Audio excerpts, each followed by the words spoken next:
Welcome back to today's podcast. George and I have just been arguing over who starts this podcast. I don't know why, but I always find introductions really awkward. I always start the podcast. You do? Always. And I'm getting sick of it, guys, because I never know what to say, and Vicky puts the pressure on me to start saying something. So Vicky's going to start today, because I do it every single week. And I'm like, this is our show, Vicky. So we've had a huge debate since we started pressing play on this podcast. So we should have bloody recorded it, because it would have been some great entertainment for you guys. Anyway, Vicky, what's today's podcast? Sorry, I forgot about the pause then. I didn't realise that people would be listening to this and I'm pausing. They're going to check their phone. What are we talking about today? Today we are talking about post-show, post-diet. So we've had a lovely request from Sam. Shout out Sam. I know you'll be listening to this because he said he listens to all the podcasts. Shout out Sam. Yeah, and he asked us to record a podcast specifically on post-show. And I think this is going to be such a good topic to actually talk about, because so many people go through this. Even if you're not a bodybuilder, even if you haven't done post-show, but you've done something like an extreme diet, maybe like a photo shoot prep, or even like dieting for a holiday, this is something that is going to impact most people. Oh, it affects everyone. You know, I don't think this is going to be just solely focused. I think post-show, post-diet, for anyone, it's the same thing. Like, even when it comes to someone who is being very obese and then they almost lose a huge amount of weight, like you said, and then all of a sudden they finish their diet and then they have to accept now they have to eat more food. Like, that's just going to trigger loads of trauma as a kid and bring all these thoughts and feelings back. It's a disaster. It's hardcore. So it can be, yeah. It can be. Vicky, it can be. It can be. It can be if you don't speak about it. Like, if we don't speak about on things like these podcasts and actually talk to people, people tend to shy away from it because I feel like it's such a taboo subject. Mm-hmm. It's something that I feel like a lot of people associate with a lot of shame and a lot of guilt, because they think they're the only ones going through it, and it makes them a bad person, or the fact that they're struggling with this makes it almost like they're not a good athlete, they're not a good bodybuilder, there's something wrong with them. But it's pussy.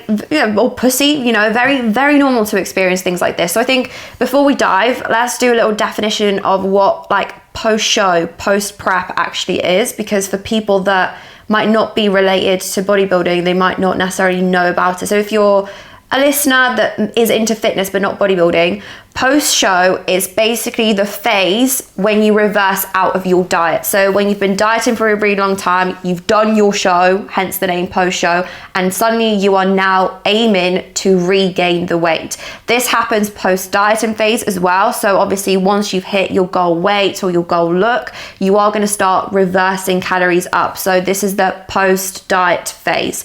And this is probably the most mind-blowing phase of any fitness journey, in my opinion. Yeah, I think dieting can be easy. Dieting can be easy, growing can be easy, but that little in between, the transition, is what screws with quite a lot of heads. So, what are your own experiences with post-show? I think let's dive into your first ever competition prep and your post-show. Because I actually didn't know you then. So yeah, actually, for me, it started within the diet. I fucked up within the diet because, now everyone's going to be very different to this, but the reason why I personally fucked up was I was watching people eat 10k challenges, beard meets food, doing these crazy food challenges. I was self-sabotaging myself before I even started, and as soon as I finished, the floodgates were open, baby. Floodgates were open, and I didn't stop. And I think every single prep, by the way, that I've done, I've fucked up. I'll hold up. At some point, I've fucked up and just gave into those cravings, those temptations, or struggled to get... Post-prep, not actual prep. Not during the prep, but post-prep, I've struggled each time. Every prep that I've done, I've struggled to get back on plan after having like a day off plan or like an even off plan. I've struggled the next day to get back on it. So I've even been doing this for 10 years now and I'm still struggling. So this is something that I definitely need to take on board myself when I think about it. It's got better. Watching stuff on YouTube, no, in my opinion. Absolute no for me. I would plan what I was doing. I was buying in treats when I finished, having stuff in the cupboard waiting for me like a bot, getting people to buy me stuff. Terrible. That was my experience. I've totally forgot your question. Yeah.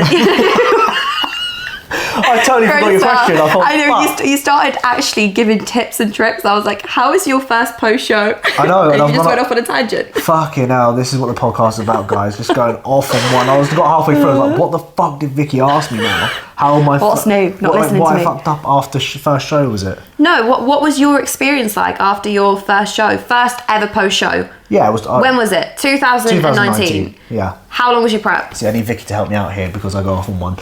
Yeah, it was because I was fixated. It was the longest prep I've ever done. I think it's about 37 weeks in total, longest diet. And then obviously when I finished, I thought, oh, you know what, I'm going to be really, really motivated and I really want to build muscle and grow now and take it to the next level. But I actually felt really lost afterwards because my whole identity changed throughout that year. When I worked on something for so long and then when it was gone, I didn't know who the fuck I was after that. And I really fell into a hole of just lost identity. And whilst I was motivated to go to the gym and motivated to make progress, mentally, I just could not accept, and I really struggled to actually gain any weight. So funny enough, after I finished my show, I actually weighed in like a week later, lighter than what I was on the show day itself. Because you restricted? Because I restricted. So I actually did the opposite to what people usually do in my first prep, and I was getting new lows afterwards because I wouldn't eat and I was too scared to eat because I was too scared to ruin the progress that I've made. Looking back at that now, that's fucking stupid because no wonder I took about 6 months to recover from that. No wonder I lost a shit ton of muscle in the process. And yeah, you know, I never had I've never had an issue or a poor relationship as a kid when it comes to food. Post prep, I had like the opposite to what usually people scoff. In fact, I had the opposite where I restricted myself from actually pushing my calories because I wanted to stay in shape when there was no reason for me to be the body fat percentage I was, especially in that first season where I was really, really fucking lean, like too lean. There was no reason for me to be down at that body weight, but I just stood there for weeks. So my question is now, when you were prepping for your first show, did you ever have concerns about post-show? No. Was that ever something you worried about? No, not at all. See, this is interesting. The reason why I ask is because a lot of people that I've spoken to that have even messaged me on Instagram, they always say that they're not necessarily worried about because they've never had a problem with food. And that's why I picked up on what you just said. You've never had a poor relationship with food. Never. And I think this is why a lot of people go into it quite oblivious, that will never phase them because it's never been a problem. Now, this is us not trying to scare you about post-show because some people actually deal with it very well. You know, I had Anya who dealt very well post-show. She just reversed out. She didn't have to diet. She regained weight at a very steady rate.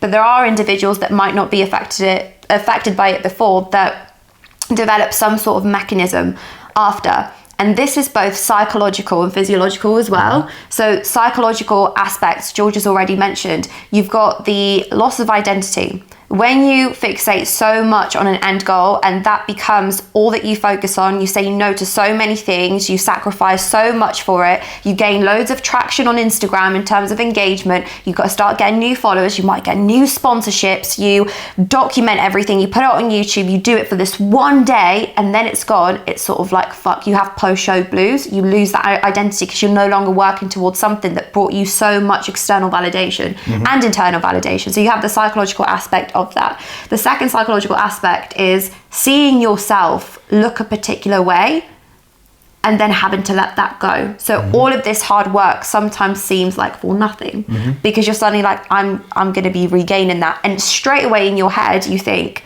I'm going to look worse. Yeah, especially in a non-prep setting where you don't actually like step on stage and present that. Like it's so different when you step on stage and actually present your physique and you've got a medal, you've got photos, you've got the documentary if you do YouTube or document it on Instagram, you've got that. But for people that don't do that and actually finish the diet, they have nothing to show for it. I had that. Yeah. I'll speak about nothing that. To show for it. Interesting. Yeah. So there's a psychological aspect of it, and I think those are the two main points.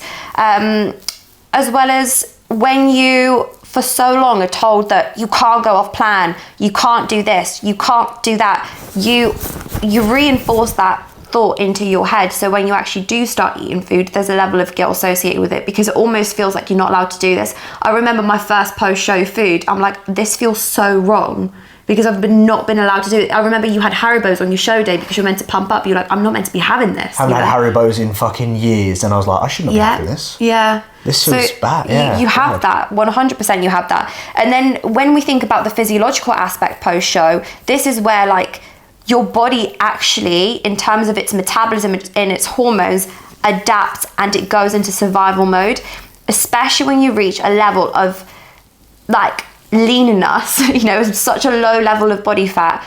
What does your body do? It doesn't like being in that state. So it will literally scream out and turn on any processes that are going to make you go into full-on binge mode. That's what your body needs to do. It's like, fuck, I don't want to be feeling like this. I don't want to be this level of body fat. I'm going to die this way because you're ultimately starving me. It doesn't know choice. Like, your body doesn't know that you're choosing to do this. It probably thinks you're in a state of starvation where you can't have access to food, and therefore it drives you to eat more and more and more and more, right? So you've got two hunger signals. You'll probably hear about them, leptin and ghrelin. Those two hunger signals will get distorted. It's nothing to do with the size of your stomach. Let's get that straight. Because your stomach is a bottomless pit when it comes to post-prep/prep. You will want to eat more and more and more, and nothing will satisfy you, because it's not to do with the actual fullness that you experience in your stomach. It's to do with the fullness that you experience through those hunger signals. Leptin is a hormone that's actually stored within your fat cells,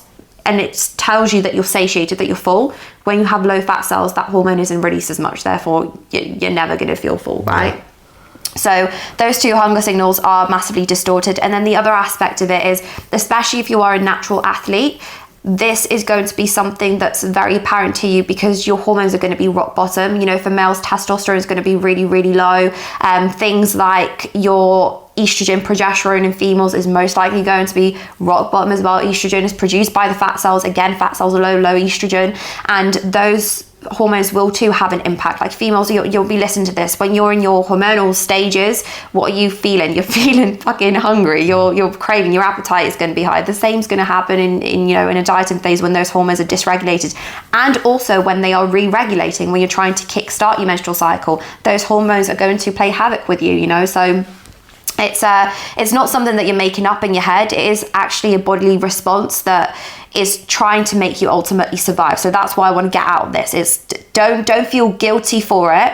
It's something that is commonly seen. Yeah, I agree. And I was sort of thinking about that. Like, I have this sort of like all or nothing mentality when it comes to like post diet. I'm like, I'm going to be really, really strict, and then I'm really overly strict, or I'm being the opposite, where I'm just like no self-control. Mm-hmm. No self-control. And that's something that I think I think just sort of basing upon like experience now, when I look back at these sort of situations, even like 2019, for example, you know, I think now, like, these sort of situations that we're explaining to you right now and what's going on, like, just be open to making the mistakes. Like, I wouldn't be sitting here right now and saying I can actually manage these phases better if I didn't make the mistakes that I did. Simple as that. Mm-hmm. You think that? Yeah, I do think so. I think don't necessarily like jump into the mistakes. Yeah, but obviously cause them. If you are making mistakes, own up to them and learn from them. Yeah, it's an opportunity to grow and learn. That's something that's really important, because like you said, if we didn't make those mistakes, we wouldn't have like grown. I think for myself personally, my first experience with feeling weird when I was reversing was actually when I did my first ever improvement stage with a coach. So my entire life, all I've known is to diet. Mm-hmm. I've never grown intentionally. I've never increased weight intentionally. And I see this with a lot of females that I put into a first growth stage, into a first off season, especially if they come from a background of maybe being overweight or obese. You have this attachment that this certain scale weight makes you feel good, and therefore you struggle to let go of that. Like, I worked so hard to drop the weight that I did. I think I went from like 74 kilos, no training, so 5'2" girl, 73 kilos, no muscle. So I was chunky at that point. I lost, I got to the point where it was a little bit unhealthy towards the end, to be honest with you, but I was around 52 kilos. So I lost a really decent amount of weight, and I did that for a long period of time. And I got to the point where I was like, right, okay, I need to grow muscle now. And that intentional, like seeing the scale weight increase, that was my first little, not necessarily wobble, because I stuck to it like glue, but psychologically I was definitely struggling with that. Overcame that, went into my first prep, and for anyone that's followed me, you'll know I dieted for 28 weeks, I prepped for 28 weeks, I got very decently lean, but I've realized that my goals weren't in a natural figure. I wanted to go into wellness, and also I just didn't feel like I was presenting my best physique to stage, because my body was just so fucked from that prep that I was just unable to fill up. I was unable to get pumps. Even when I was reversing food out, it just wasn't a great spot to be in. Body gave up on you, basically. Yeah, my body just gave up. So I didn't finish with a show. And I think that was the biggest mindfuck I ever had, because I went through a little bit of a limbo. Do you remember? I was like, oh, maybe I'll prep, maybe I won't, maybe I'll prep, maybe I'll just step up on stage. I had so many external comments as well from people like, oh, just do it, just step up on stage and see how it is. But my heart just wasn't in it, and I knew I wasn't going to present something that I was going to be proud of. So I reversed out. No, scrap that. That's a complete lie. I'm lying already. I didn't reverse out. I stayed in a deficit phase until George finished his prep. Yeah. Because I refused to reverse out by myself, because I was like, oh, George, I'll be with you, I'll help you. And I remember on your show day, I was still eating my tuna salad and waiting for I had 4 protein fat meals. I was waiting for my last meal of like 40 grams of oats, and that was my only carbohydrates. And then we did post show together. And I think that was when it went a little bit downhill, because when we first started dating, we were only together for like 2 weeks before we started prep. Yeah, it was about 6 months. Yeah. We were together for when we finished prep. Yeah, we was like together for like 6 months, so we didn't even go out on dates. So it was like the prime opportunity, and it was really weird because I actually didn't gain much weight post that diet. I didn't, but I ate. Yeah, like, the amount you ate, I thought you'd gain more, to be honest with you. And I didn't. Yeah. And I think that was like a bad thing for me as well, because my body's very resistant to losing weight, but it's also very resistant to gaining weight. My body just likes holding at a weight. So I have to push food really high to gain weight, but push food really low to lose it. So I was eating I was having these like yogurt bowls with loads of chocolate in there, like granola, every single evening. And then what I would do is the next day I would wake up and I would follow my plan. And I would go to the gym and I'd have my normal meal 1, normal meal 2. I'd have my post-workout protein shake. And every single day, every single morning, I told myself, or every single night actually, after I had the binge, I would tell myself tomorrow's going to be different. Tomorrow's a new day. And I'd start off very well, and then come the evening and I'd just look at you and be like, and how long did that last for? Ages. About 10 weeks, I would say. Yeah, about 10 weeks. About 10 weeks that lasted. About 10 weeks. But it didn't go from like, we didn't go straight into like having like loads of food. It was initially like I would have like a little tiny yogurt bowl as like a little dessert, but then eventually it would just get more and more and more, because my dopamine was just so unsatisfied. And then what would happen is I'd feel really guilty the next day, and I would not allow myself to increase my baseline foods so I could eat more in the evening. And that was my main mistake. Restrict. Yeah, it would be a restrict binge cycle. Obviously this was like 3 years ago, 4 years ago? Yeah, 3 and a bit now, years ago. Now. Yeah. And I learned a lot from that, because the thing about me, because I've been through binge patterns before, way before bodybuilding, I knew what I was doing. And I think now that we've both shared our experiences post-show, I think it's important to now go through what is actually going to help you get out of it. So I think the first thing happens even before post-show occurs. So when you're actually in the prep, like George said, there are certain self-sabotage mechanisms that you're going to be in. For example, hoarding food. So thinking about what you're going to have post-show, or actually buying food and keeping it in your cupboards post-show. Worst mistake that you can make, genuinely, because you're already tapped out. You're already in the mindset of allowing yourself to do that before you even can. I was going to say, like, one of the cringiest things that I hate seeing is someone come off stage and they've got like a donut and they're just backstage and they're just going, they can't even wait 10 seconds after coming off stage and they're already indulging in food. And I just think, fucking hell. I mean, that's my opinion, But I think that's just never going to end well, in my opinion. When I see that sort of stuff, it cringes me out. Yeah, I think that's probably like the riskiest thing to do. 100%. And I was definitely in that mindset. I remember I was like, towards like the back, probably like 18 weeks into my prep, and I was like, oh, and I really fancy this, oh, and I really fancy that. And I was like screenshotting and saving on Instagram these bakeries that I was going to go to. So that's definitely something that's not going to do you any good. The second thing that I would say is stop, and I know you're probably going to be like, oh, fuck off, but stop fixating on the goal and start fixating on the systems. And what I mean by that is stop focusing on your show and start focusing on what it takes to be a bodybuilder. I'm currently reading a book called Atomic Habits, and the first part of it is literally all about that. When you fixate on a goal, you're gonna screw up. So say, for example, I like a clean house. My goal is to have a clean house, right? At the moment, George has cleaned this, which is absolutely amazing. But if I go upstairs to my room, one thing I am so bad with is my clothes. You're laughing because it's true. I'm so bad with my clothes. I will change a million times in the morning because I've got this like sensory overload that sometimes the top will feel too weird, and then the tag is itching me, and I have to change a million times up until I find something that's comfortable. So all of these clothes will end up being on the floor because I'll get distracted, ADHD things. But my goal is to have a clean room, right? A clean office. So therefore, I'm going to clean my room. But if I don't focus on the system of what it takes to be a clean person, that room is going to become dirty like this.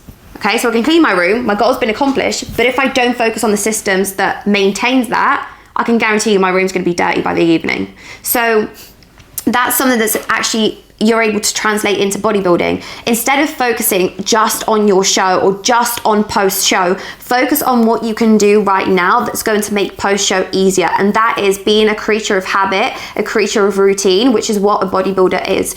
Your journey as a bodybuilder doesn't stop on show day. It doesn't even stop post-show. Like, if you're a bodybuilder, you're a bodybuilder. That's a lifestyle, right? The lifestyle involves you tracking your food, you having meal 1 to meal 5, you having your water, you having your salt intake, going to the gym, going out for steps. That doesn't stop post-show. And when you just focus on those little systems and realize those systems are what bring you happiness in your life, they are what provide you with the consistency, they are what actually provide you with your identity and your self-worth and your confidence, then what actually changes post-show?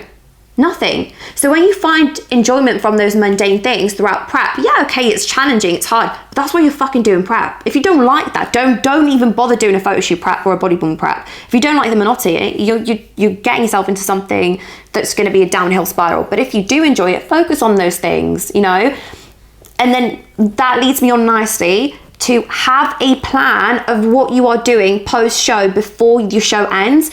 What blows my mind is I've spoken to so many people that may have coaches that don't know what they're doing post-show, that don't have a clue.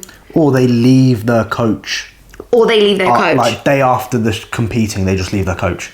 And like, this is like, obviously just playing Russian roulette when it comes to your health and how you manage that. Yeah. Because when you don't have any accountability, you're fucked. So even if you're, and again, some people might be listening to this, I don't have a coach, can't afford a coach. Like, even if you are accountable to yourself, like, still, exactly saying what you said, still check in. Still do your daily check-ins like you would on your prep or your diet. Do your weekly check-ins, do your measurements, track your data via spreadsheets or writing down on a piece of paper your scale weight and how you feel. Like, and have a plan. If you're coaching yourself, have a plan of exactly what you are doing in that week. What does your meal plan look like? What does your training look like? What do your steps look like? What does your cardio look like? And set yourself, like, what I would say is set yourself little goals after it as well. So rather than thinking you're going from this one goal to absolutely nothing, set yourself measurable things. So I don't know, set yourself, I don't know, it might be a photo shoot. I know that doesn't work for everyone, but it might be like a little photo shoot. It might be a little holiday if you can afford one. It might be a little bit of a getaway to a spa. Set yourself little tiny things to almost like work towards after. So I personally know that works well for me. If I'm not going from like a all to nothing approach, I'm going from an all to something a little bit less extreme but allows me to work my way up to it. It works really well, but you need to know what you are doing. It's sort of like going into the gym and being a newbie, right? And you're like, I'm gonna go train, and then you get to the gym, you're like, I don't have a fucking fucking clue what to do. You need to have a plan. When you have a plan, there's much less room for error. Yeah. What we do with our athletes who compete as well, all have been in long diets, is we teach them about like the recovery phase post diet. So one thing that we try and teach our clients is that you are not in a position, especially if you've prepped and especially if you've done it naturally, you've prepped for a very long time. You are not in a position one day post prep to start building muscle. You're just not. So when we actually talk about, well, you are now going into a recovery phase, this phase will include you gaining a certain amount in this period of time to start that recovery process. This is going to allow you to set yourself up well to then start progressing your physique. It's kind of like the analogy, people just want to sprint after they've finished their prep, but they haven't even started fucking walking or jogging yet. It's kind of that walk, jog, sprint. So we actually, and again, everyone's very different. I've had clients that only need a couple of weeks and they start feeling very normal. I've had clients that need 6 weeks. Brian, he might be listening to this. He needed a little bit longer than, for example, Sina, who might be watching this as well. He needed a little bit more time. Everyone's very different in terms of their needs. But if you tell yourself right now, I'm going into that recovery phase, and you have to train yourself to to think like this, because some people are so excited about go. If you just go, I am doing this now so I can set my body up to start growing and to start doing the things that I want to do, you're going to then train your mindset to know what you are exactly doing. So that recovery phase is something that we use for all our clients post-prep, or they've dieted for a long period of time. And that is engraved from day number one. And that is going to require, for example, gaining a certain amount of weight. Like some clients I'll have in the first week gain 2% of their scale weight in a matter of a week, which is, let's say, 80 kilos. That's 1.5, 1.6 kilos in a matter of a week. So they're all planned out to the T in terms of what needs to be done. And again, everyone's going to be very different in terms of how much they need to gain post-diet. Some people don't need to gain much. Some people need to gain a little bit more. But with that mindset and how you talk to yourself, it really does make a big difference in my opinion. Yeah. Very good. You're looking at me going, yep. You got anything else to say on that? On that particular note, no. Just have a plan. Yep. Just have a plan. So that's what you should do. Obviously, you looked at me like Vicky looked at me like she was gonna say something, and I was thinking, no, maybe not. No, you said that really well. Why would I add anything to something that I wouldn't add to? Yeah, okay. Then your actual post show. Now, I know you're going to hate me when you're listening to this right now, but every single person is going to be so different. Depending on your psychology, your post-show approach is going to be different. There are some people that will manage well having off-plan meals and being able to halt themselves and get back on plan much quicker. There are going to be some people that actually that one meal might trigger them into a downward spiral, in which case you might want to wait a little bit, maybe until satiation gets into a little bit of a better spot before they can actually go for off plans. There is no right or wrong way of doing things, but you just need to be very honest with yourself. And that is my main point. Honesty with other people and honesty with yourself. If you are lying to yourself about you struggling, and what I mean by that is telling yourself, oh, it's okay. Oh, this is normal. Oh, don't worry, I'll start tomorrow. You are fooling your own brain. And the reason why I say that is it comes out of a place of love, and it comes out of a place of care, and it comes out of a place of, I have been there too. As someone that has had a bad relationship with food, as someone that has lived around addiction, I know how much your brain can trick itself to condone a behavior that doesn't serve you. And I think that's the important thing about it.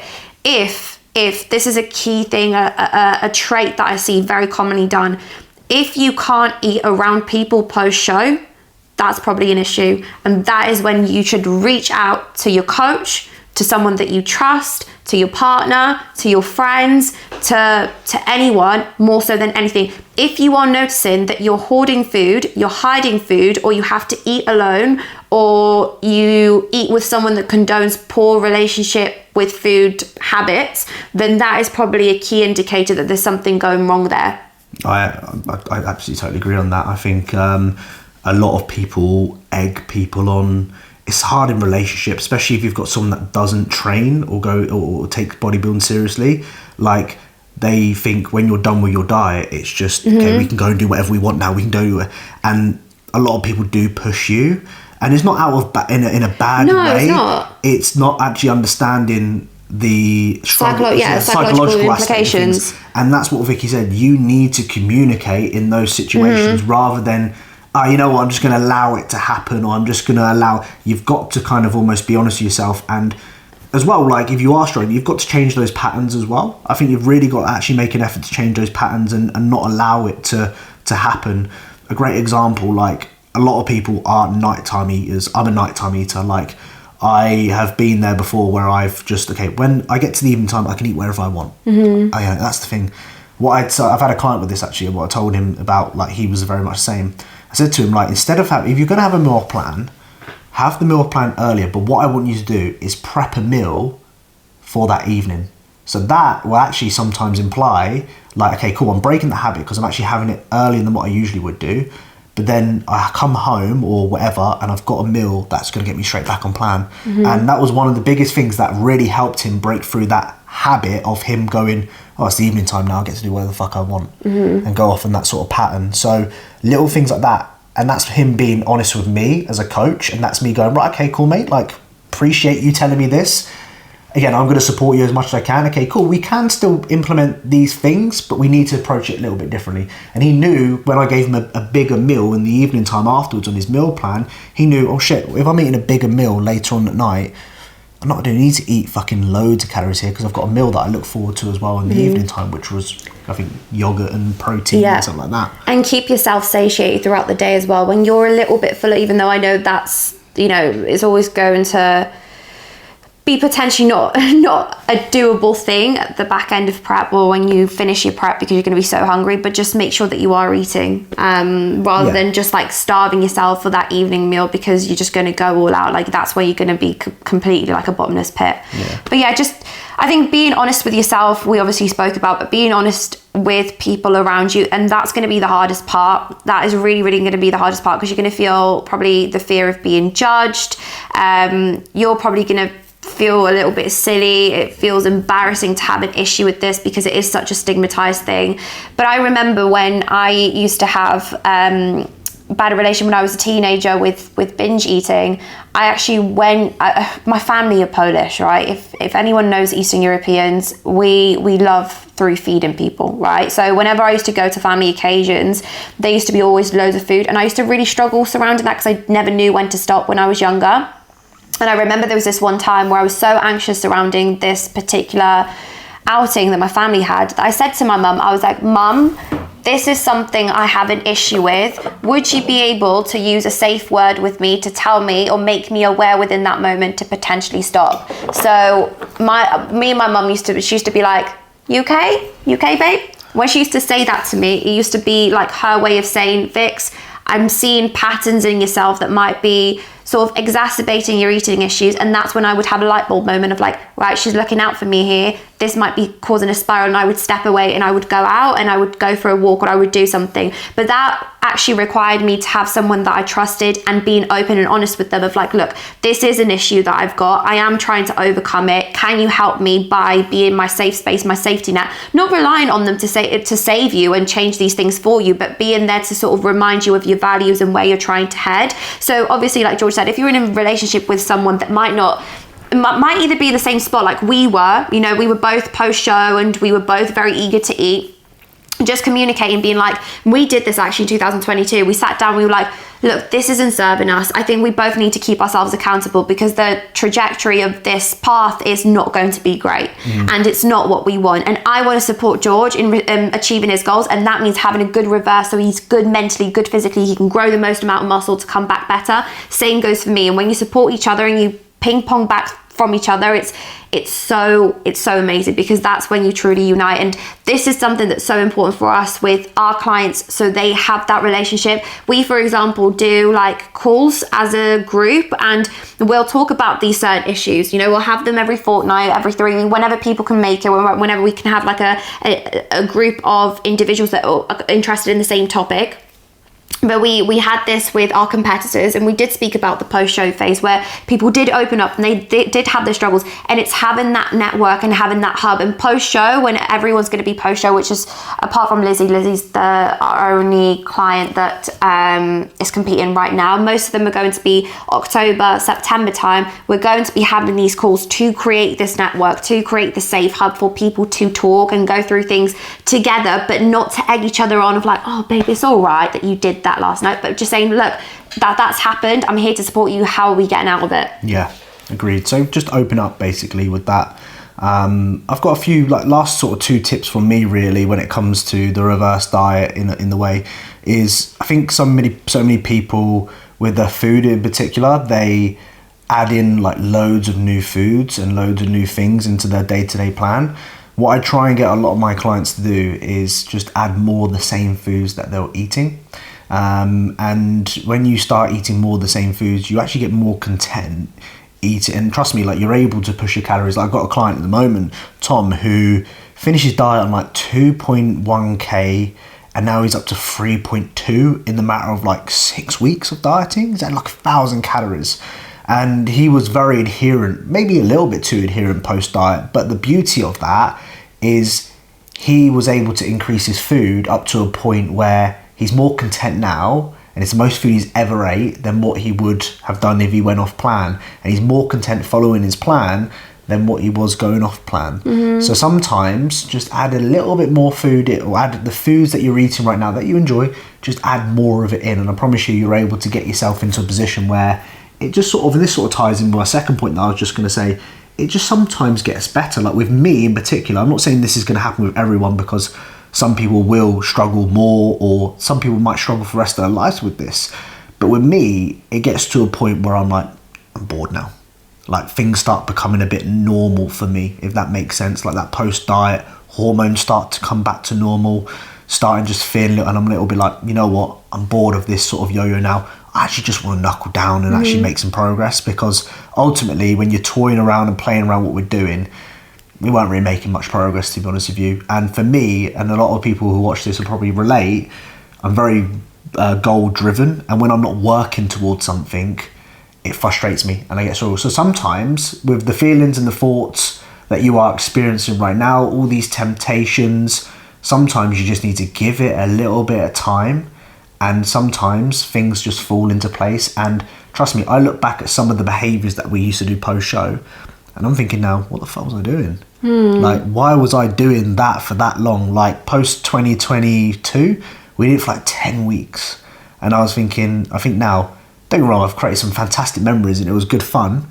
But at the same time, I'm thinking, why did I bother doing that for that long? You know what I mean? I feel like since then, when we've done extreme diets, like it's just not, we're so, we just get back on it, you know. And I think for me as well, what's a huge driver, and this is just a few mindset tips right at the end that I'll say to you, what I say to myself is, imagine the person that you want to become. If you are a bodybuilder and you're striving for a pro card or you're striving for top 3 placings, what would that person do in that moment? And just do that, because it's not going to be easy, and you're not the only person that's finding it hard right now. I can guarantee you have top bodybuilders that are finding this period challenging and difficult, but it's how they execute themselves within those challenges that matter. It's not that some people are just genetically gifted and they can just manage post-show well because they have an amazing relationship with food. They've just built systems, support networks, and they've got that mindset that pulls them through it without taking actions that might be harmful to their mental and physical health. So just imagine the person that you want to become and do that without thinking too much about it, without playing and toying, being like, oh, maybe just 1, maybe just 2, oh, I'll just have this meal on.